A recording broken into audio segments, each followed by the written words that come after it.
Welcome to Casually Comics, where we examine a variety of comics from all eras. And we keep it casual. Any comic could be somebody's first, and who knows, maybe it's this one. Superman versus Spider-Man. Oh, I'm sorry, versus the Amazing Spider-Man. We have to get his adjective right.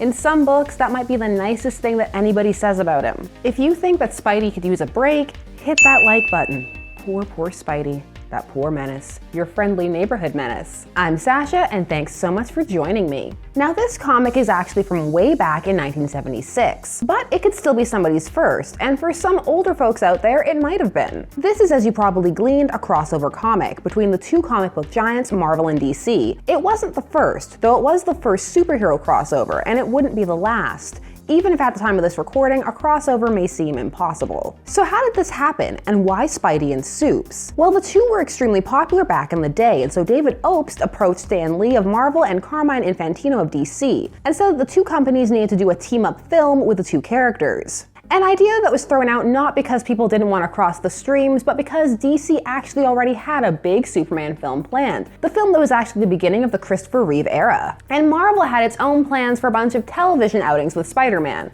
Some which panned out and others which did not. So because of this, they settled on a giant-sized comic book instead. This comic was written by Jerry Conway, who had worked with both characters, with some minor input from Stan Lee, and was drawn by Ross Andrew, although famed mainly DC artist Neil Adams snuck in and redrew a bunch of the Superman action frames, a fact kept quiet for years, so as not to make Andrew look bad. Then it was off to the races. So what is this comic even about? Well, it takes place in what DC would come to call crossover Earth, and an Earth that Marvel would dub Earth 7642. This is a world wherein the DC and Marvel cities just coexist. They always have, no explanation given. And apparently Metropolis and New York are super close to each other. Those poor cities, imagine all the cross-pollination of criminals. Awful. So the comic is made up of 3 prologues, one establishing each character before we get to the main chapters. The first sets up Superman fighting Lex, 1970s Lex, so pre-businessman, and still firmly in the mad scientist I stole 40 cake stage. That's as many as 4 tens.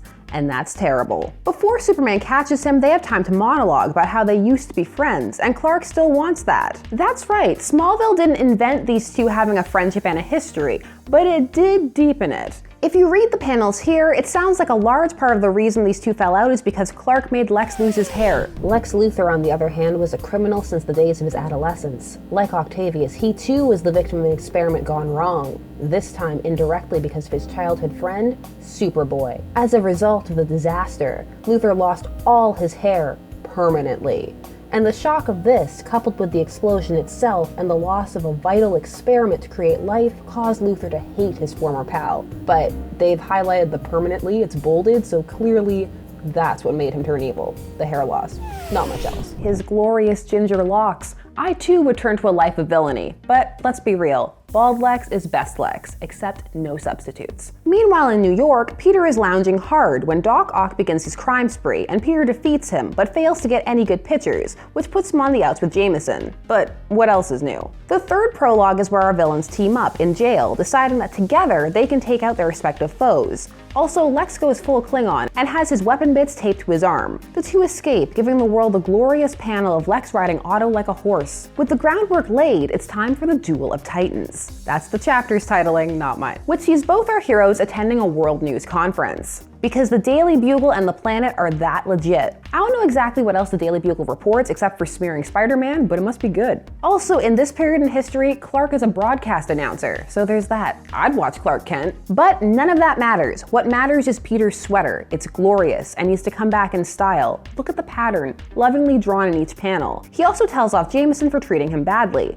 while Clark quails at the prospect of being replaced. Peter meets Lois, who manages to have a catfight with MJ, one that's guised as a feminist exchange, and oh boy, has it aged poorly. I guess you're not the liberated type, eh, Miss Lane? Some men like that sort of thing. Some men dig their women feminine. Right, Peter dear? Pull the claws in, MJ. Peter's cute. Yeah, MJ's right. Lois should totally use a term that's never gonna go out of style. A term like Ms. we'll be using that forever. Being topical, what could possibly go wrong? Except for absolutely everything. Nothing makes you look more dated, to be honest. All is awkward until Superman, it's actually Lex, shows up and kidnaps the ladies, and we're graced with Peter asking the king of phone booths himself where one is so he can change. This is all leading up to the moment you've been waiting for. Let them fight. Now you may be thinking, Spider-Man has absolutely no chance against Superman. And you're right, which is why the comic evened the odds. Spidey gets shot with a red sun gun that means his blows pack more of a punch. So you get to see your friendly neighborhood Spider-Man roundhouse kicking Supes. It works well until the gun wears off, leading to the famous out-of-context panel. How'd you get so hard so suddenly? Is this a trick or what? Oh my god, can you imagine if Spider-Man sounded like that? Hire me for the next animated series. So now you have the context, which means the joke's ruined.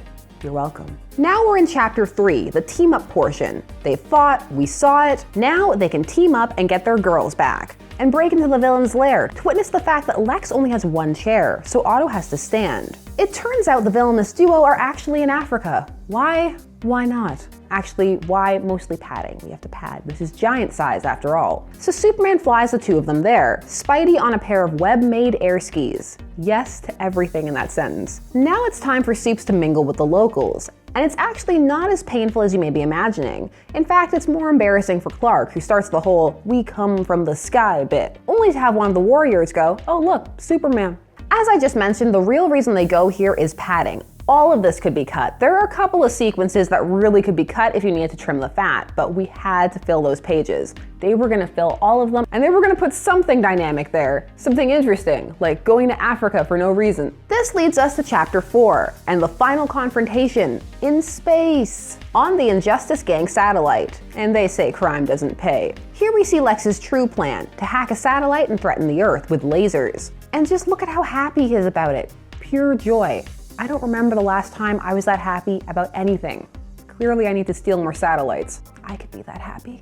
Well, Superman can't let Lex be happy, and neither can Peter, so we get the cool panels of Lex fighting Spider-Man and Doc Ock fighting Superman. And if you like crossovers, which I know not everyone does, this is cool to see. It all falls apart when Octavius realizes Lex is going to destroy the world rather than let Superman win, and he has one of those "wait, I live there too" moments, and switches sides. So all's well that ends well, and it looks like Lois and MJ bonded during their kidnapping, which is fantastic because they had absolutely nothing else to do. Not during the kidnapping, and not really during this issue. Well, except for Lois, she complained about Clark, and that's important. We always have to remember how little Lois truly thinks of Clark. The issue ends with the two clasping hands, and not really a handshake, more of a predator arm wrestler friendship hold, and saying they hope they meet again, with Spidey practically begging for it. Then there's an epilogue where Clark and Peter meet and go on a double date with Lois and MJ. If you like crossovers, this one is solid, though it does drag a little bit. But the art is dynamic and the characters are all in tone. They feel like themselves, and it really helps to make this crossover universe feel like something that could actually happen. The plot may be a bit thin and standard, but it manages to sustain itself. And it's intriguing enough to get you to the end. Although what's most likely getting you there is the fact that you're seeing these two team up, which was at the time still a very unique prospect. And even today, it still ignites a bit of that excitement. As mentioned, what really sells this concept is the idea of this world where the two have always existed together, which paradoxically is why some people don't like it. They like their universes separate, or require some kind of explanation for how they came to be together. It can't just always have been that way. Answers. Some people demand them. I'm just happy this exists. The art is solid, again pretty standard, but dynamic and action-packed, and of course, Peter's sweater. Look at it. Bring it back. I mean, it's not quite his animal crop top, but nothing can be. This is a fun one, nothing too deep, a good starter or just a quick read, although potentially not the best to get someone new into comics because it is a crossover, although it may give you enough interest in one or both characters to go and dive further into their lore and check them out. It is also older, so some people have a hard time with that. They need things to be modern and new and right now. But of course, it could still get you interested. And this wasn't the last time these two companies would team up, and not even the last time that Spider-Man and Supes would team up, having another issue that would be dubbed a spiritual successor, or rather a spiritual sequel. It's got Doom in it, you know you're interested. So that was today's crazy crossover and casual comic. Had you read this one before? Are you gonna read it now? Trust me, I skipped over a lot of the zany. This was over 80 pages, so there's a lot to go check out. If you like this kind of content, subscribe for new videos every week. We're gonna grab different comics from everywhere. We're just gonna go, look at them, laugh, have a good time. So of course, do all of the YouTube things. Like, share, comment, subscribe, and most importantly, enjoy your comics, whether you're hardcore or more casual. I'm Sasha, and I'll see you again soon here on Casually Comics. Bye-bye.